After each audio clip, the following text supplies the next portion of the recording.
Well, good afternoon, everyone. It's a little after 1 o'clock, so I think we'll go ahead and get started.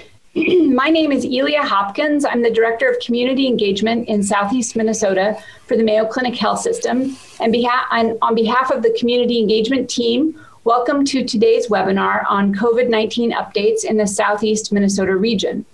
We're grateful to our panelists for being with us today. Each will share their updates. Please note that panelists are alone in non-patient care, non-public settings, and therefore many of them are not wearing masks, but are in compliance with Mayo Clinic's COVID-19 safety guidance while unmasked. During the presentations, you can submit questions using the question and answer function and upvote on questions of interest to you. The information presented today is intended for a general audience, so if you have a question specific to your medical needs, we recommend that you contact your primary care provider. We will leave time to answer as many questions as we can, but for more information, you are also encouraged to check out our mayoclinichealthsystem.org and our Hometown Health blog for many articles and features on COVID and vaccines. We are recording this webinar so that we can share it with others who are not able to join live today. Before I introduce today's panelists, let me share just a little bit about Mayo Clinic. Mayo Clinic is a nonprofit organization committed to innovation in clinical practice, education, and research, and providing compassion, expertise, and answers to everyone who needs healing. We have practices in Florida, Arizona, and Rochester. Mayo Clinic Health System consists of clinics, hospitals, and other facilities that serve the healthcare needs of people in Iowa, Minnesota, and Wisconsin. The community-based providers, paired with the resources and expertise of Mayo Clinic, enable patients in the region to receive the highest quality physical and virtual healthcare close to home. The integrated system has proved particularly important to care for our patients and our communities during this pandemic. And now let me introduce Dr. Albright, who will introduce our panelists. First, Dr. Albright is the newly named physician leader for Mayo Clinic's community practice in Southeast Minnesota. He joins Eric Crockett, Regional Chair of Administration, and Charity Cognata-Ricci, our Chief Nursing Officer, as part of the regional leadership triad. Most recently, he served as chair of the Division of Nephrology and Hypertension in the Department of Internal Medicine at Mayo Clinic in Rochester. With that, I will let him introduce the other panelists. Thanks, Ilya, and welcome everyone. Thanks, and I really hope you guys get the chance to have your questions answered and ask the questions that would be helpful for you and your family members and loved ones so that we can all get through this terrible pandemic together. Just briefly, my name is Bob Albright. I just took over this role, and I'm well familiar and have probably worked with loved ones, family members in the southeastern Minnesota over the years in my role as a dialysis provider and someone out in the communities taking care of folks with high blood pressure, diabetes, and kidney disease. I'm serving today as the physician moderator for a tremendous panel that we are hopeful to do a bit of myth busting and also some question answering and provide some real information for you all out there to help you move forward with our pandemic. We are really excited now to begin to see some glimmers of hope that will allow us to begin to move towards more life as normal, I believe, coming up in the very near future. I'm very fortunate today to be joined by several colleagues and friends of mine that I've worked shoulder to shoulder with for some time. First, we'll have Dr. Deepi Goyal. Dr. Goyal and I have worked together in his role previously as the Director of Emergency Room Services here in Rochester. And over the past several years, he's worked as our practice chair for the Southeast Minnesota practice writ large. So Deepi knows what's going on and where it's happening. After that, we'll turn things over to Dr. Robert Jacobson, who's a full professor in pediatrics, who's our community leader for immunization programs. And Dr. Jacobson will be able to highlight some of the ins and outs of some of the vaccines. And this will be backstopped by Dr. Swift, who will bat cleanup for us. Dr. Swift has a master's in public health and works in our community preventative aerospace medicine area and is crucial to our vaccine deployment, monoclonal antibody deployment, and care processes for the COVID situation. I just want to highlight how fortunate we are to live in this area of the country where we have an integrated care system with hospitals locally, care delivered locally, and probably the best medical center on the planet right down the road. So it's my tremendous pleasure now to turn the presentation over to Dr. Goyal. And again, please ask your questions through the question submission area. And I hope you get what you need from this presentation today. And thank you for joining us. Deepi? Thank you, Bob. I thought it'd be helpful to just give an idea of where we are right now with COVID in our region. Just like we're seeing across the Midwest and across the country, our numbers remain quite high. And although our numbers have largely been plateauing since Thanksgiving, I think it's too early to know just what the effects of Thanksgiving are going to be in our region. And I think this week and next week are going to be particularly telling as people have gathered for the holidays and potentially spread to their neighbors and families. So we'll have to really keep a close eye on what those numbers, how those numbers develop over the next few weeks. And it may be up to 2 or 3 weeks before we see the full effects of the holiday on our numbers in the region. As I said, our numbers still remain fairly high, though they have been plateauing over the last several days. For the people that we've been testing, our test positivity rate has remained about 20%, which is quite high. In an ideal world, you want to see that positivity rate to be about 5%, and that indicates that you're testing enough people that you're identifying a large enough cohort that people can isolate when they find that when they have contracted COVID. That said, our hospitalizations have been fairly stable. Part of that is due to the incredible work that our nursing teams have done to ensure that our hospitals all have capacity in the region. So we've been able to manage most of our COVID patients within our local hospitals with only a few needing to be transferred to Rochester. And we've really maximized the capacity of all of our hospitals. So we have the staff and the space for our patients in the region when they get ill. We really have been prioritizing that hospital staffing and shifting our nurses and other staff to make sure that our most acutely ill patients have the staff and the providers to care for them when they need that care. As I mentioned, we have redeployed a lot of our regional staff to help support a lot of the other functions that people are doing. So as many are aware, we had to pause our elective surgeries in both Red Wing and Austin, as we've used those staff to help supplement both the hospital staff as well as some of the new work that we're doing that I'll talk about in just a second, initiating some of the treatments for COVID that are also exciting and offer a glimmer of hope in addition to the vaccines. So many of our staff are redeployed to the hospitals. In addition, we've maintained our incredibly robust testing practice. As many know, Mayo Clinic was one of the first to launch a really robust drive-through testing practice very early in this pandemic. We've since moved those sites indoors to accommodate the winter. And so they're now scheduled tests, but maintaining incredible volumes to ensure that our communities can get tests when they need them.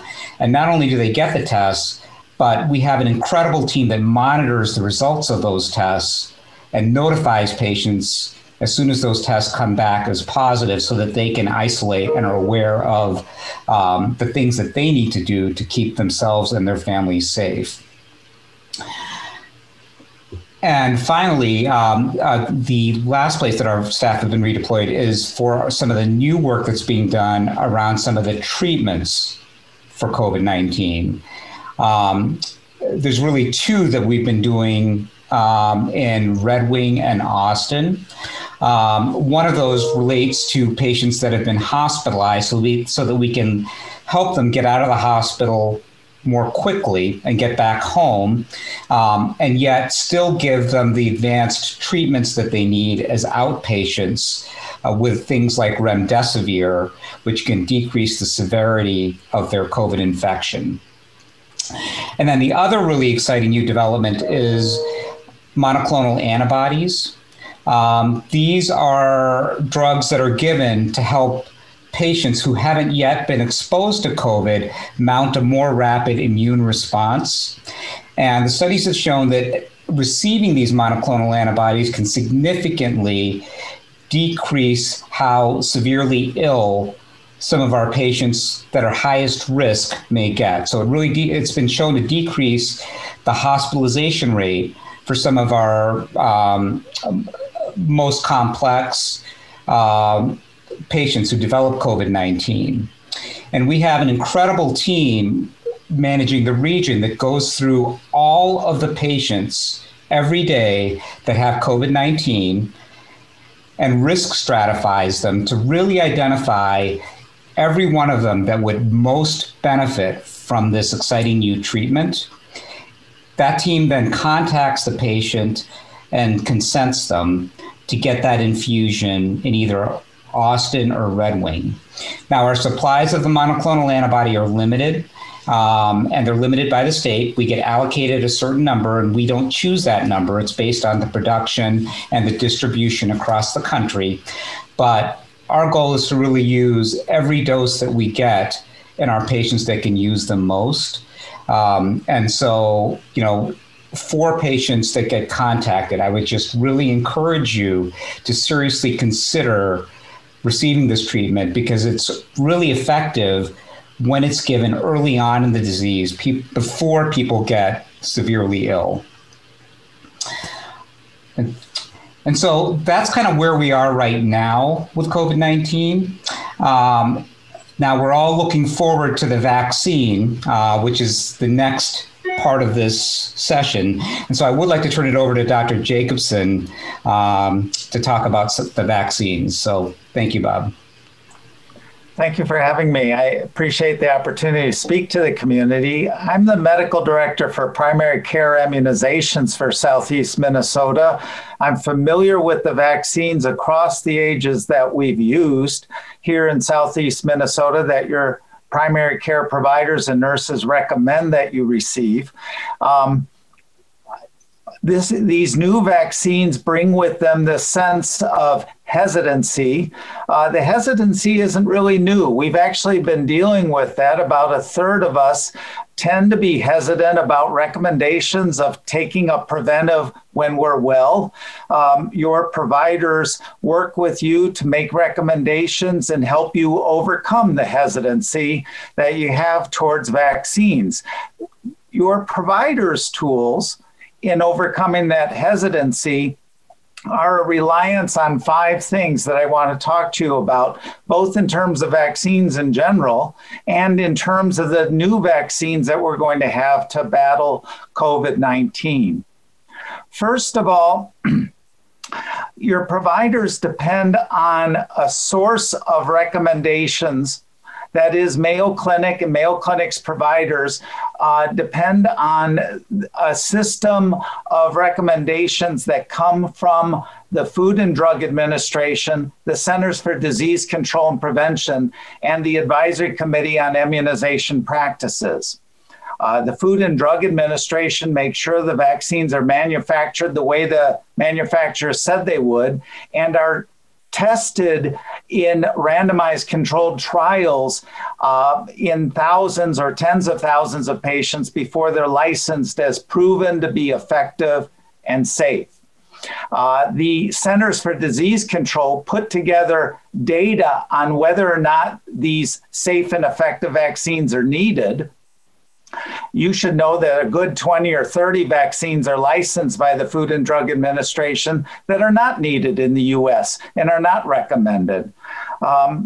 Furthermore, the Advisory Committee on Immunization Practices takes that data and puts it in terms of alternative cares that are also available for those conditions.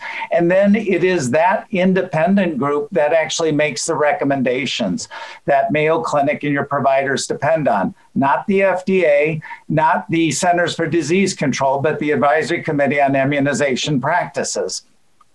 Having made that decision on the vaccines being effective, safe, needed, and without alternatives. Now, indeed, with the new vaccines for COVID-19, a lot of our patients are saying, these happen so quickly. Did you skip over any of the steps? Are you sure that we're going to be having vaccines that are effective, safe, needed, and beat the alternatives of masking and social distancing? I'm here to tell you that indeed these vaccines that are soon to be authorized by the FDA and recommended by the Advisory Committee on Immunization Practices skipped none of the hurdles or obstacles. Indeed, they have been tested for efficacy and safety in tens of thousands of patients. The two most likely to be authorized soon and available for us to use in a matter of weeks have been tested in over 40,000 patients each. They've been shown to be safe with the same measures that we require of any of the other vaccines that we use. The epidemiology is clear. We desperately need these vaccines, and the Centers for Disease Control, along with the independent group that Advisory Committee on Immunization Practices, has already examined the mathematics of what impact these vaccines will have. So I'm here to tell you what we're going to be recommending to your providers and to our patients will be based on the same system that our vaccines that we've been routinely recommending for decades now. While the vaccines are new, the disease is new, the process by which we will be approving and recommending these to use in you is the same that we've been using beforehand with the other vaccines. I want to turn it over now to Dr. Melanie Swift, who'll talk more about how Mayo Clinic will be working with the community to distribute these vaccines. Thank you. So I work in a weird little specialty of preventive and occupational medicine. And this is our moment because never has the public attention shone more brightly on occupational medicine. Because as we go to allocate these vaccines, it actually turns out that there will be a large occupational component of how they're allocated. These vaccines are not being distributed like our typical vaccines, where a provider will place an order, a pharmacy will place an order, get whatever amount they want, and give it to first come, first serve. These vaccinations will be allocated very carefully by our public health experts in a strategic fashion to make the best use of them to get us all out of this pandemic as quickly as possible.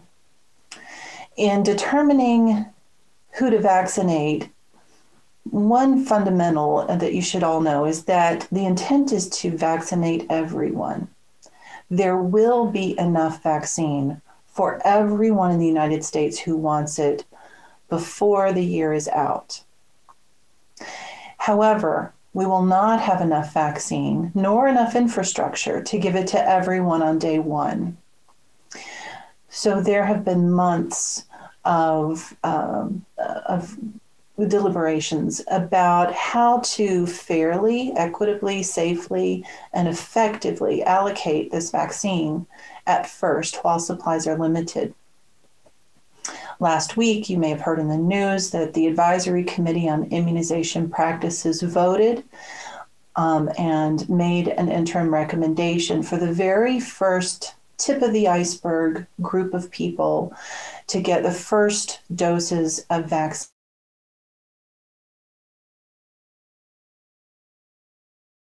allocated to them. They live in long-term care facilities. I wanted to address why that is. One is that healthcare personnel, as everyone I think is aware, because you've been putting rainbow hearts in your windows for them all year long, they're on the front lines. They put themselves in harm's way to take care of their patients. And ethically, giving them access to vaccine is the right thing to do. But there's more to it than that.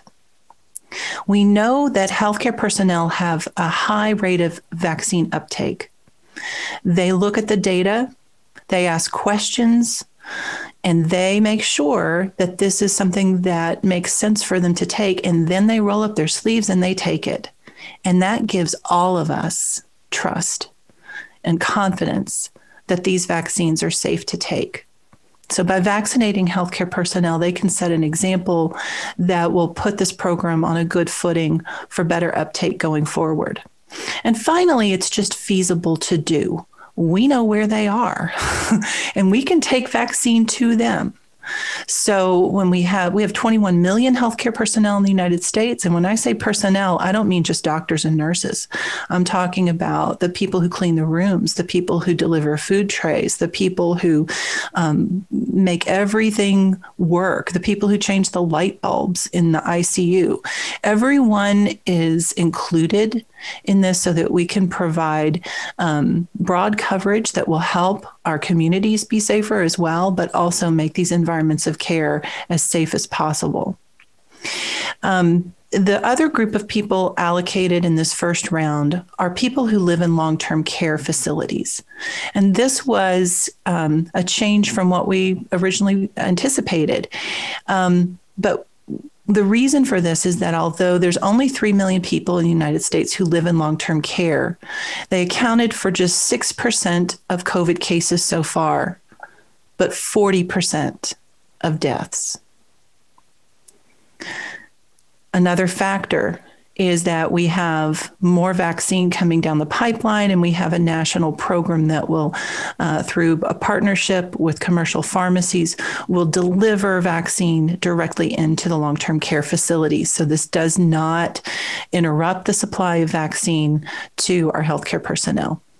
So that's the first phase. And then after that, there will be a next phase and a next phase. We don't yet know what that will be, but we anticipate that the next people who will be able to get vaccine will be patients who have high-risk health conditions and people who work in essential roles like emergency responders, fire, police, people who work in schools, places that we really need to have safe personnel delivering those essential services.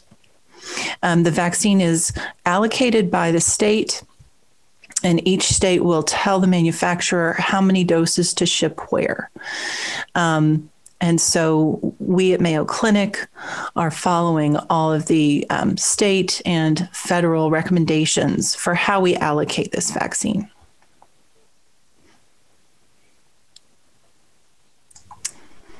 Great. Thank you all for those great opening comments. We already have a number of questions coming in, and so we'll let the audience's voices be heard. And for the audience that's listening, please share your questions via the question and answer function. And if you see a question that you're interested in, please click the little thumb that indicates you like it, because then the more votes a question gets, it will move to the top of the list.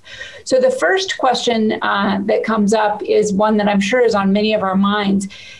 Dr. Jacobson, you spoke about vaccine hesitancy, and if a certain portion of the population, as much as 30%, chooses not to have the vaccine, what does that mean for the rest of us? Well, I want to make that very clear. 30% of us bring to the doctor's office, to the nurse station, to the vaccine clinic hesitancy. almost all of that 30% get their questions answered and go ahead and get the vaccines recommended. You should know that in general, here in this country, 90% of babies are vaccinated against measles. From the media, you'd get the sense that over half aren't vaccinated. 90% of babies are vaccinated against chickenpox. You'd get the sense from talking to your neighbors that no one's getting the chickenpox vaccine. We do very well when we talk about our hesitations, when we ask our questions, and then we get our answers and we go forward. We're fortunate that a good 65% of us will trust the physician or nurse's recommendation and go forward. The other 30%, they need our help.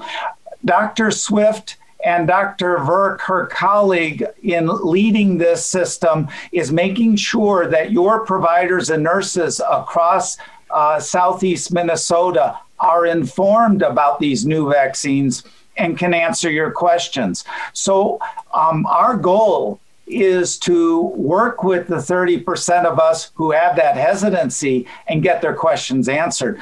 Because I'm afraid that to control this pandemic, we're going to need to vaccinate, and those who are hesitant need to get their questions answered so they feel good about vaccinating themselves and their family. It looks like one of those questions that people might have is, what are some of the known side effects of the vaccine? And that may vary by vaccine, I'm not sure, but could someone speak to known side effects? In the first two vaccines where the major randomized control trials are done, where we've collected the data on now for these two trials together, about 80,000 people, we know that there are no serious side effects. That the reactions that we're seeing are the large local reactions that a person might get occasionally with the vaccine, with some redness or swelling or pain at the injection site, and some systemic reactions, meaning whole body reactions, where you know you got the vaccine and you're a little under weather for a day or two. These might be fatigue, fever, muscle soreness, body ache, symptoms that we recognize, well, that's the body saying, oh, you gave me a foreign body, I'm having a foreign body reaction, I'm reacting to it, and then you'll overcome it. Anyone who's received a pneumococcal conjugate vaccine or Shingrix vaccine knows what I'm talking about. These are reactions that we've accepted with the vaccine and the immunity that they give. But none of those turned into chronic conditions.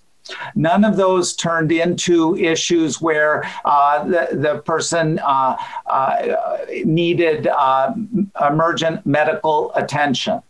Of course, with any medication, we know there's a rare but real risk of allergy. With vaccines that are made so carefully and constructed so well, that risk is well below 1 out of 50,000. So that means when you test it in 40,000, you aren't going to know if the risk of an allergy reaction is 1 out of 50,000 or 1 out of 100,000. But as we vaccinate with any of our vaccines, we're prepared for the person who has an allergic reaction. They usually occur in the first 15 minutes of vaccination. Similarly, a young adult or an older adolescent might faint with the vaccine from pain.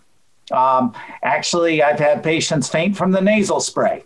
Fainting happens with blood draws and blood donation. That's another side effect that we know can happen with vaccines and that we'll be prepared. Most fainting occurs in the first few minutes of vaccination. So that's the side effect profile in a nutshell. Okay. There are going to be some who are going to feel ill. It's going to resolve in a day or two. May I add something, please, as well? Yes. To kind of put this in perspective, because the rate at which people have these mild side effects will be higher than with your flu shot. I think of it like going to a gym and training for a big fight. Your immune system needs to learn how to protect you from COVID. think of the vaccine as a sparring partner. It's going to teach you how to respond, but in the process, your immune system gets a little bit of a workout. So if you go to the gym and you work out and the next day you're sore, it doesn't mean that it wasn't an effective training session. That's a great way. Very well said. Yeah, because we are getting a couple of questions about vaccines, in particularly what symptoms does the vaccine prevent? And if I'm hearing you all correctly, that's not really necessarily the purpose of a vaccine, to prevent symptoms. Well, it does prevent the symptoms of COVID-19. So these studies have been designed. They basically took, if you will, with we'll take one of the vaccines, Pfizer BioNTech vaccine. 20,000 received the vaccine, 2 doses, about 21 days apart. And another 20,000 who volunteered got saltwater injections instead. And they were randomized and they were blinded. So neither the people running the trial nor the people getting the vaccine or the placebo, the saltwater, knew who got what. But at the end of the 2 months, they could look back and say, this many people in the saltwater group got symptoms of COVID-19. And when tested positive for COVID-19. And some got seriously ill. In the group that got the COVID-19 vaccine, it was dramatically different. Far less got symptoms of COVID, far less tested positive for COVID-19. We're talking about 95% effective. I wish, with the exception of our human papilloma virus or HPV vaccine, we really don't have vaccines this good. The FDA actually demanded of the manufacturer it had to work 50% of the time. Here we have a vaccine that works 95% of the time, preventing symptoms of COVID-19. And almost no one in the COVID-19 trial got seriously ill with COVID-19. So we're talking about dramatic reduction of symptoms of COVID-19. Excellent. And you mentioned 2 shots. Is there, do we know how long between the 2 shots when you get that vaccine? The protocol tested them 21 days apart. And we know from the way they designed the trial that most actually were able to comply and stay within the 21 days. But with any vaccine, human life occurs and your plan to get the second dose gets delayed and you end up a few weeks or a few months behind. None of the vaccines we have that we currently recommend you would start over if you wait too long. The biggest concern with waiting too long is the immune response you made to that first dose might start wearing off. So Mayo Clinic is going to work very hard with our appointments and our availability to make sure people who started the series can complete it in a timely manner. It doesn't have to be exactly 21 days, but it shouldn't be any sooner than 19 days. Too soon, and your body just ignores the second dose. Too far out, your first dose's effect on you starts wearing off. That second dose comes in, boosts your immunity, and completes the series. Then the question comes, how long does that immunity last? Studies are underway right now to find out how long that will be. It may be possible that we'll be looking at a booster on an annual basis. We don't know yet. Great, thank you. And maybe one more question about vaccines, and then we'll switch over to some general care before we come back to vaccines. But in terms of the ages of people getting vaccines, this is kind of a 2-part question. What about young people, children getting the vaccine? And then on the other end of the spectrum for our seniors and those in long-term care facilities, but how about seniors who are elderly and living alone? How are they going to be able to get the vaccine? Well, I'll speak to the first part and then ask Dr. Swift to speak to the second part. I had mentioned early on that we base our recommendations on what the ACIP basis on, which is evidence. That is, we demand trials of these vaccines in the ages of the people who got the vaccines to make recommendations. None of the vaccines we currently give to our babies were just studied in adults and then we just assumed they'd work in infants. Instead, the big randomized controlled trials with tens of thousands actually were tens of thousands of babies, not adults. Now, so far, the trials that have been completed were in adults, 18 to 85 years of age. And the vaccine, if anything, seemed to work very well across the ages. Older people, 65 to 85 years of age, in fact, had milder reactions to the vaccine, those temporary day-long side effects. But that does not give us the right or permission to vaccinate children. We need trial data showing that the vaccines work in children, that they're safe in children. Now, those are underway. And as soon as we have that data, that evidence, then we can start vaccinating children. But at this point, right now, our focus will be on vaccinating adults while the scientists continue to collect the data we need to responsibly start vaccinating children. Dr. Swift, did you want to handle the question of how do we go from long-term care facilities to older adults living alone in their own homes? Sure. So the recommendation to prioritize long-term care residents, it includes all the congregate settings in which people live. But we'll start first with skilled nursing facilities, and then assisted living facilities. And then there are other group living facilities that will come next in this very top tier. The next group of people who are likely to be recommended to get vaccine include people with comorbidities or other illnesses that make them at high risk to have severe courses of COVID. And that includes many elderly people, but also there's likely to be an age recommendation just alone, and that may be an age of 65. It has not been finalized yet. That's the number being floated around right now by the CDC, is that the recommendation may include adults over age 65 and older. So at that point, people who meet any of those criteria can get vaccinated through the clinics and practices that are giving vaccine at that time. We don't yet have details on when people who are homebound will be able to receive the vaccine through home health services. I would anticipate that to be addressed when we open vaccination to that group of the population. Great, thank you.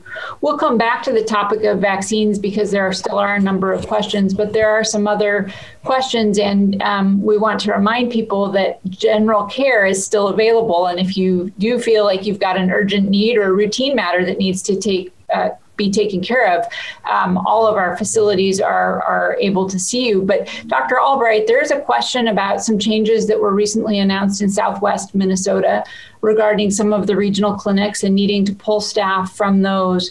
I'll read it verbatim here if I could find it. Do you anticipate closing any of the clinics in Southeast Minnesota to meet the nursing needs of hospitals similar to what Southwest Minnesota did last week? Thanks, Ilya. And I'll also ask Dr. Goyal to chime in here as well. But just to highlight, thus far, we have no plans to shut down any of our clinics, but we've been very deliberate as an integrated practice to look at how can we make sure that we are taking care of the population's needs with respect to the COVID crisis. So as Dr. Goyal highlighted, and I'll just reemphasize, if you've got a loved one or you yourself need care because you're desperately ill from this horrible virus, we don't want there to be any question that you can get your care. So that's job number one, and every job under that probably down to 100. But then below that, we also understand that we don't want to go back to where we were in the springtime, where unfortunately it appears some people neglected things that really should have been taken care of. So we're trying to be as intelligent as we can and allocate our resources appropriately so that people can continue to get the care they need. So our surgeons have slowed down surgery for sure, but they've deliberately slowed down elective surgeries that are going to require an overnight stay because that resource of that bed in the hospital is really crucial that we keep available in case you or your loved one need it because you have COVID. So those surgeries have been cut back. We've also limited some of the other surgeries that don't require an overnight stay. But I'll highlight that we are still trying everything we can to keep the community's needs met.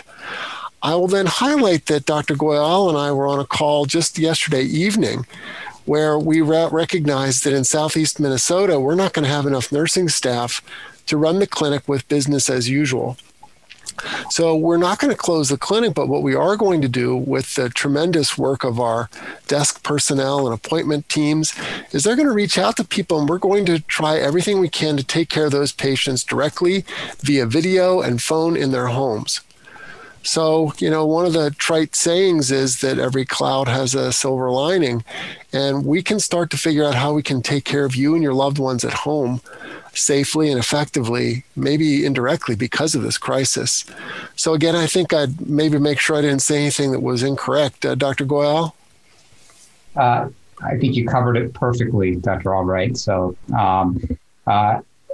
as you mentioned, we have been looking very carefully at all of our practices to try to figure out how best to use our staff so that we can perform the really critical work to take care of our inpatients, the new work around some of these new treatments, and we really want to maintain that access across the region so people have access to the care that they need, both preventive and acute when they need it, but we might have to do it a little bit differently. I'll just add that there are some great patient stories available on the Hometown Health blog of patients who have been able to leverage the new technologies, the video visits, the remote monitoring, particularly of COVID, and even a pilot program in Northwest Wisconsin called Advanced Care at Home. It has been exciting to see these technologies get used more quickly than anyone would have predicted in 2020. But it's nice to see that it's working from the patient perspective as well as the provider perspective. And Ilya, if I could just add one thing, if I could just make a big plug for everyone signing up for the patient portal, because the patient portal is going to be needed for those video visits, number one.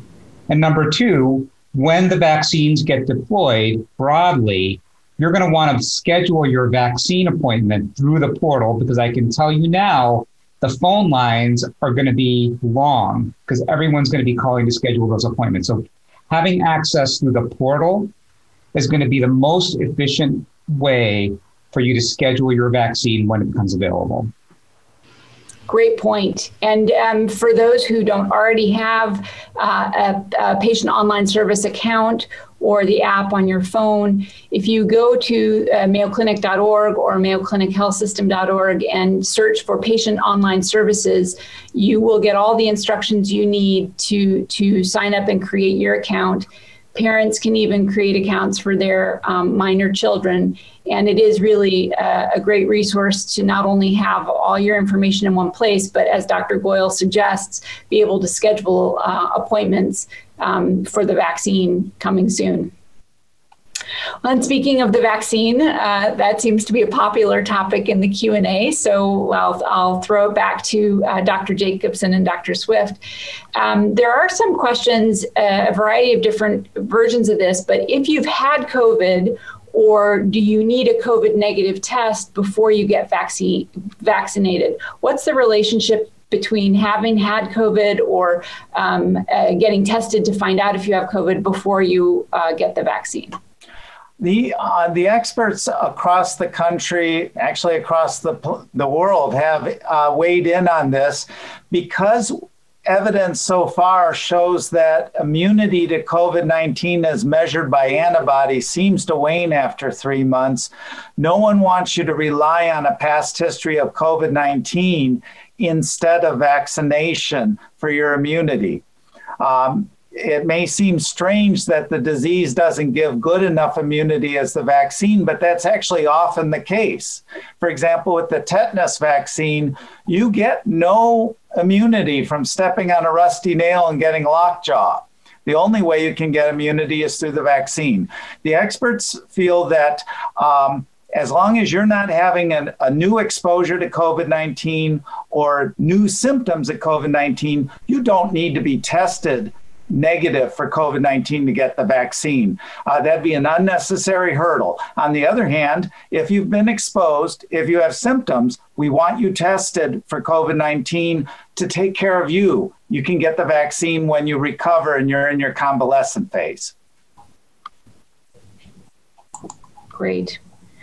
Do we, I think Dr. Swift, you mentioned by the end of the year, I think you meant by the end of 2021, everyone will, yes, that wants it, right? So, because we're close to the end of 2020, thank goodness. But by the end of 2021. I don't count 2020. Okay. Mentally, I've jumped. We're done, right? But there are a couple questions about when it does come to more of the general population. One is a question about, will it be available through drive-through? Because we know that's been very convenient, but as winter has approached, we've moved our COVID testing indoors. And so the question about COVID vaccines as drive-through might be a bit premature. But do you know if the vaccine will be given by a person's primary care provider, or will it be a community-based vaccine site within communities? Yes, it's actually not too early for drive-throughs in some places. So that is actually in the plans in our southern sites. In Minnesota, yeah, we're not going to be doing drive-through right now. However, when these vaccines become more broadly available to the public in the summer, probably summer and into the fall, it's a possibility. We don't have any immediate plans, but we have had some preliminary conversations with some of our public health partners around the region and other healthcare facilities. So I would not bet against having any drive-throughs in Minnesota, just not until vaccines more widely available. And what was the second part of that question? Whether you would get it in your primary care provider's office, or would there be community-based clinics? Yeah, ultimately, this will become a regular vaccine. Ultimately, it will be something you can get in your primary care provider's office. But that's going to be a ways off, a few months off at least, and perhaps longer. And, we'll have to see what transpires in terms of the timing of the expanded recommendations and vaccine availability, as we have more manufacturers that are in phase 3 trials, and we anticipate having more vaccines available. It's a complex landscape because there will be multiple different types of vaccine. It will be important that you get the same vaccine of a 2-dose series each time. So coordinating that care in one site is helpful, but we know people are going to move around and be employed and not be employed, and vice versa. So there will be a move towards a more universal framework of access that will look more like your flu vaccines. But again, we're a few months away from that. Great, thank you. Here's a good point of clarification or drilling down a little bit. You mentioned the 95% efficacy of the vaccine, and the person is asking, is that influenced by wearing masks and social distancing? Oh, you're on mute, Dr. Jacobson. The short answer is no. The long answer goes something like this. All of the people who signed up for the studies, all 40,000 for the Pfizer, BioNTech, all 40,000 for the Moderna, didn't know whether they're getting a vaccine or a placebo. And we're hearing from their healthcare workers, from their community leaders, social distance, don't crowd, wash your hands, and wear a mask. They were randomly divided into the two groups. So any effect in terms of helping protect them was randomized to both the placebo group and to the group getting the vaccine. The mathematics that calculated the 95% does not try to tease out whether that person was also a good hand washer or a good mask wearer. That's just 95% across the board for the people who, some are better than others about masking and social distancing. So this vaccine will work just as good as it will if you wear masks and are really good about social distancing, or if you're lousy about it. I ask all of my patients, all of my parents in my patients' households, do your very best. But we know that neighbors, friends, relatives are not perfect. The high rates of disease that we're having right now actually allowed the vaccine manufacturers to complete the trials early, because there was so much infection. So that's a good segue to a question that's gotten a lot of upvotes, and that is, how do we address concerns that we don't know the potential long-term effects of receiving the vaccine? I think that's a great question, because we actually are going to be putting systems in place in our country and across the world, like we do for all our other vaccines, that monitor for safety signals or concerns. Since the 1980s, we have had a system that all manufacturers, nurses, and providers of vaccines must participate in reporting adverse events. We will also have about 15% of our country will actually be linking their medical records to their vaccination records in what is called a vaccine safety data link. Furthermore, the FDA and CDC are rolling out a program with this vaccine that allows for up to 20 million of us to voluntarily report side effects. So we'll have systems in place to monitor for long-term effects. Now, I've been a pediatrician since 1984, and since that time, with all of the issues of long-term safety and concerns that one might have with all of the vaccines we used, only one vaccine actually triggered a safety signal, with side effects occurring about 1 out of 30,000 times, and that was with the RotaShield vaccine. That actually led in that first year for safety signals to be picked up by one of these reporting systems I talked about, and led the manufacturer to take the vaccine off the market, and led to the eventual replacement of that with 2 other vaccines. So we know these safety systems can work for long-term side effects. Because of the way vaccines are made, because of the way we need them to work, they're built to be incredibly safe.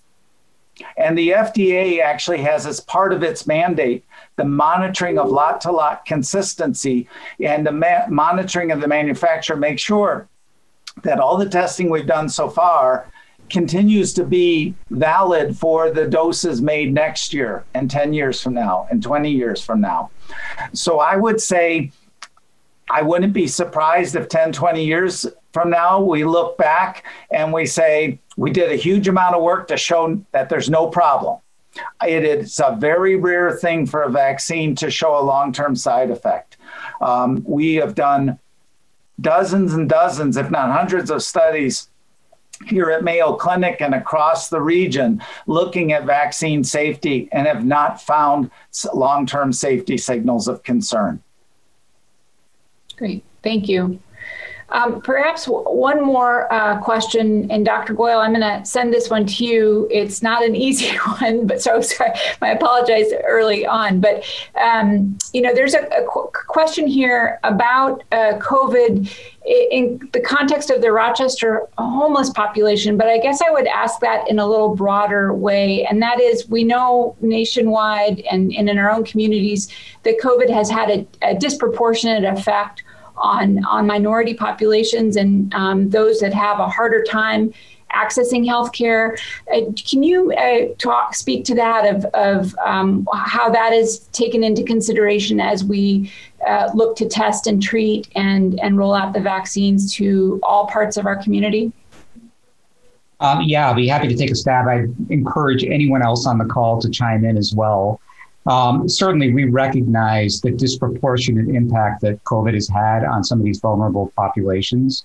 We've been making a concerted effort, and Ilya, many thanks to you and your team for being a huge part of that effort to really reach out to these vulnerable communities to try to make sure that they're brought into the fold so that they're not left out as we deploy vaccines, as we initiate treatments, as we promote testing so that patients can be identified who contract COVID.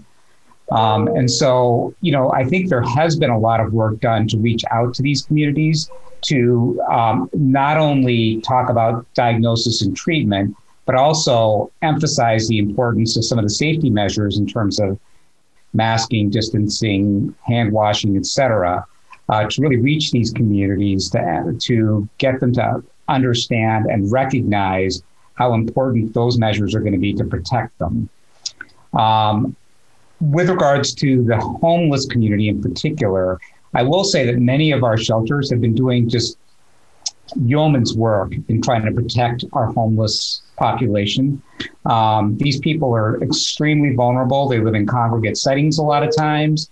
But a lot of these shelters have done an incredible job of really maintaining that distancing, instilling protocols to keep people safe, and in sometimes moving locations to one that's more amenable to maintaining those precautions. So, I think there's a lot to be done, but I think we've been really making a concerted effort to reach a lot of these vulnerable populations and make sure that they are safe and have access to the same treatments that everyone else does. So. Thank you. So we are close to the top of the hour. Perhaps, Dr. Albright, we could ask you to close us out with some closing remarks. Well, thanks. But maybe one more quick question, because I bet this is on your minds. If I get vaccinated, Dr. Swift, Dr. Jacobson, Dr. Goyal, I can take this mask off, right? No. No. What?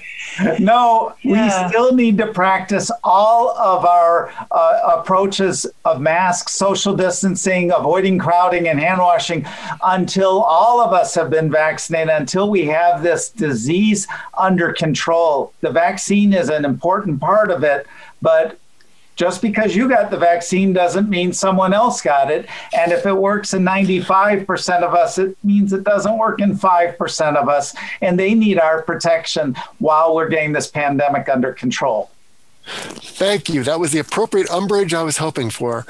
Now, thanks, everyone. And I want to thank Ilya, and I want to thank all of you online. We're looking forward to doing many, many more of these forums. Please propose some ideas for us so that we can continue to connect with Southeast Minnesota and find things that are important to you that we can address.